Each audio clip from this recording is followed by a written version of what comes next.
தேவி என்ன பண்ணிட்டு இருக்கிற? ஹாய்ங்க, எல்லாருக்கும் வணக்கம். கிச்சன் தாங்க க்ளீன் பண்ணிட்டு இருக்கேன். இதெல்லாம் பாருங்க, பாக்ஸ் எல்லாம் வந்து கொஞ்சம் க்ளீன் பண்ணலாம் அப்படின்ட்டு. ஏன்னா அத்தை வந்து காலையிலேயே சொல்லிட்டு போயிட்டாங்க, மந்த்லி ஒன்ஸ் அவங்க க்ளீன் பண்ணியிருப்பாங்கன்னு சொன்னாங்க, பண்ணுறேன்னு சொன்னாங்க.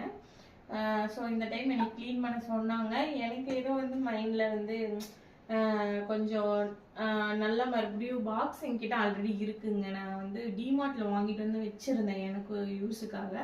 ஸோ இப்போ அதெல்லாம் சேஞ்ச் பண்ணிடலாம்.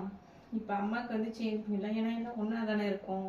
அதனால் கொஞ்சம் சேஞ்ச் பண்ணலாம் அப்படின்னு சொல்லிட்டு ரெடி பண்ணிகிட்டு இருக்கேங்க கிச்சன். இங்கே பாருங்கள், இதெல்லாம் வந்து ரொம்ப மெமரிஸுங்க. என் ஹஸ்பண்ட் வந்து ஸ்கூல் போகும்போதுலேருந்து யூஸ் பண்ணிகிட்டு இருக்காங்கன்னு நினைக்கிறேன் எங்கள் அத்தை.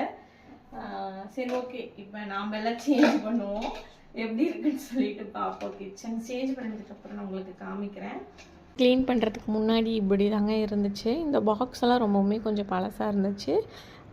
இப்போ க்ளீன் பண்ணி பாக்ஸில் வந்து நான் கொட்டி வச்சுட்டேன். இப்போ பார்த்திங்கன்னா இப்படி தான் கிச்சன் இருக்குது. எப்படி இருக்குதுன்னு சொல்லிட்டு சொல்லுங்கள்.